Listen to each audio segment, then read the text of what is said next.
Sekolah rakyat sudah siap dan pembangunannya lebih dari 90%. Nah, pemirsa, kemarin rekan kami berkesempatan untuk melihat seperti apa kondisi bangunan sekolah rakyat di Sentra Handayani, Jakarta Timur. Berikut liputannya. Pemirsa, ini adalah salah satu sekolah rakyat yang berada di Sentra Handayani, Jakarta Timur sebagai salah satu program pendidikan gratis bagi anak dari keluarga miskin dan miskin ekstrim yang merupakan inisiasi dari Presiden Prabowo Subianto untuk memberikan pendidikan gratis bagi anak-anak yang tidak mampu serta merupakan inovasi sosial untuk memutus mata rantai kemiskinan. Dan ini adalah salah satu fasilitas yang disediakan, yaitu salah satu fasilitas pendidikan berasrama, bukan hanya fasilitas untuk olahraga dan juga untuk kegiatan aktivitas sekolah seperti sekolah pada umumnya, tapi juga asrama yang disediakan bagi anak-anak yang miskin dari keluarga miskin dan miskin ekstrim. Sekarang saya akan tunjukkan kepada Anda bagaimana situasi dari kondisi asrama yang sudah dibuat dari progres pembangunan di Sekolah Rakyat Sentra Handayani ini yang sudah mencapai 90%. Ada beberapa asrama atau tempat penginapan yang disediakan untuk anak-anak yang nantinya bersekolah di sini.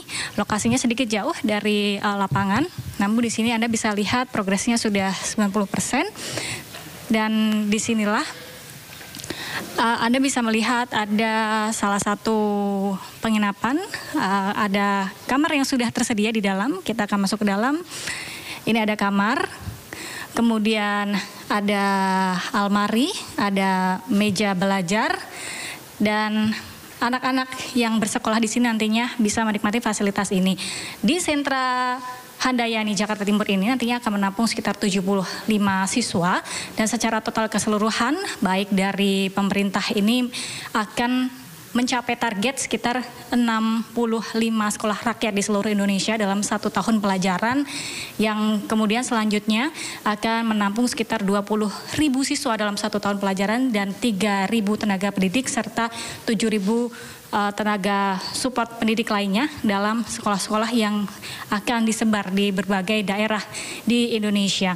Dan ini merupakan program dengan membutuhkan anggaran dari Kementerian Sosial ini senilai 1 triliun untuk 100 sekolah dan 1 triliun, sekitar 1 triliun juga untuk Kementerian PU untuk 100 sekolah. Artinya 1 sekolah ini bisa membutuhkan biaya baik untuk operasional tenaga pendidik maupun biaya operasional sarana dan prasarana ini membutuhkan sekitar 20 miliar rupiah untuk 1 wilayah atau 1 sekolah rakyat.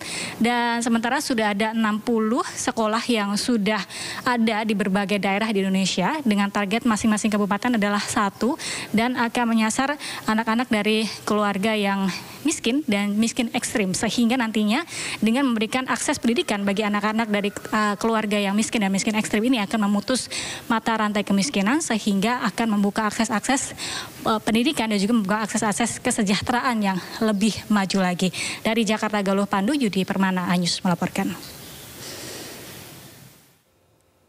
Sementara itu, ibu calon siswa sekolah rakyat di Jakarta Timur menangis saat curhat ke Seskap Teddy. Ibu siswa tersebut harus membiayai 4 anaknya sendirian. Seskap Teddy dan Menteri Sosial Gus Ipul mengunjungi rumah kontrakan calon siswa sekolah rakyat tak jauh dari gedung sekolah. Tidak banyak yang bisa masuk ke dalam rumah karena kondisi rumah yang sempit. Saat bertemu Seskap Teddy, ibu siswa curhat harus berjuang menghidupi 4 anaknya seorang diri karena suaminya meninggal beberapa tahun lalu.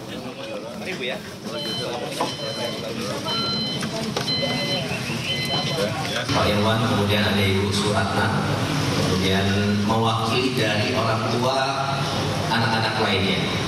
Terima kasih, tadi kami mendengar langsung dari Bapak Ibu, dan saya rasa semuanya juga seperti itu kira-kira. Ya, kita memiliki tujuan mulia untuk menciptakan dan membangun anak-anak Indonesia yang lebih. Menko Infrastruktur Agus Harimurti Yudhoyono bersama Kepala BPJPH Haikal Hasan meninjau dapur MBG di Jati Asih, Bekasi. Menko AHY dan Haikal Hasan meninjau langsung ke Badan Gizi Nasional Satuan Pelayanan Pemenuhan Gizi Yayasan Garuda Biru Indonesia untuk melihat pengolahan menu makanan bergizi gratis. Keduanya melihat beragam menu yang disiapkan yang akan diberikan untuk anak sekolah. Saya hanya ingin menyoroti bagian yang terakhir, yaitu infrastruktur SPPG, atau bisa dikatakan bagaimana instalasi seperti ini bisa tumbuh dengan cepat tapi juga berkualitas, karena tidak bisa hanya mengandalkan jumlah saja. Numbers, kuantitas itu penting, tetapi kualitas juga tidak boleh dikesampingkan. Oleh karena itu sekali lagi terima kasih kepada Bapak dan Ibu yang telah menjadi inisiator Yayasan Garuda Biru Indonesia ini, sehingga mudah-mudahan setelah ini diresmikan benar-benar bisa beroperasi dengan baik, berjalan dan membawa. Ya, dan pemirsa, menu apa saja yang disiapkan di dapur makan bergizi di Jati Asih Bekasi yang hari ini ditinjau Menko Infrastruktur? Berikut laporan Bagus Prasetya Adi dari lokasi. Saat ini saya tepat berada di salah satu dapur Yayasan Garuda Biru Indonesia, di mana terlihat ada petugas yang sedang menyiapkan makanan. Saya ingin mewawancarai pemilik yayasan dari Garuda Biru ini bersama Ibu Novilia. Kapasitas yang disediakan oleh dapur Garuda Yayasan Biru ini seperti apa? Kapasitasnya kurang lebih untuk 4.000 siswa. Persiapan kita mulai dari jam 1 malam, itu kita sudah mulai untuk masak. Tapi kalau untuk persiapan itu udah mulai dari sore hari kami sudah persiapan. Iya. Boleh dikasih tahu Bu, makanan apa aja yang disediakan? Oke, hari ini menu kita ada nasi putih. Oke.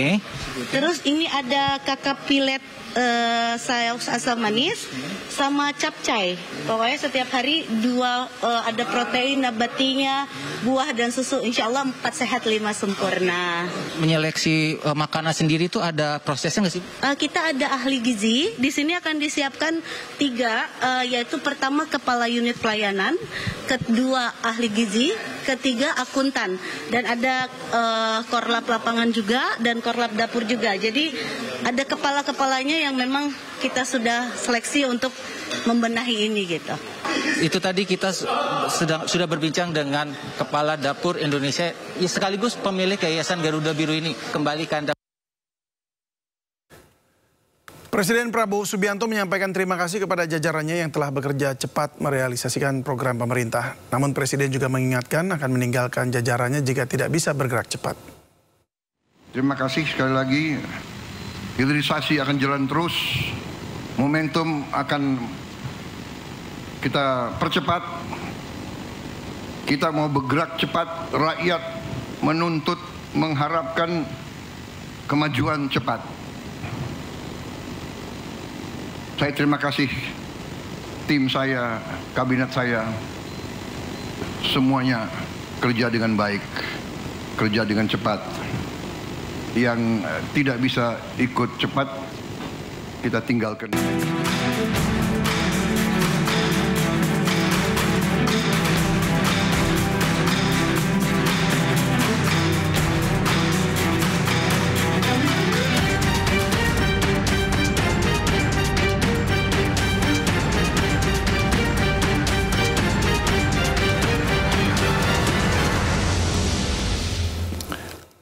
Presiden Prabowo Subianto meresmikan pembangunan proyek ekosistem industri baterai kendaraan listrik terintegrasi di Karawang, Jawa Barat.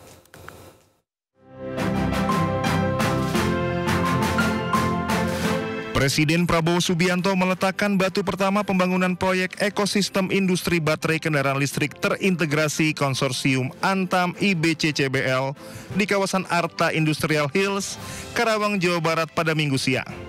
Dalam sambutannya, Presiden Prabowo menekankan pentingnya pengembangan industri energi baru sebagai salah satu langkah strategis menuju kemandirian dan ketahanan energi nasional. Siang hari ini, hari Minggu 29 Juni 2025, saya Prabowo Subianto, Presiden Republik Indonesia,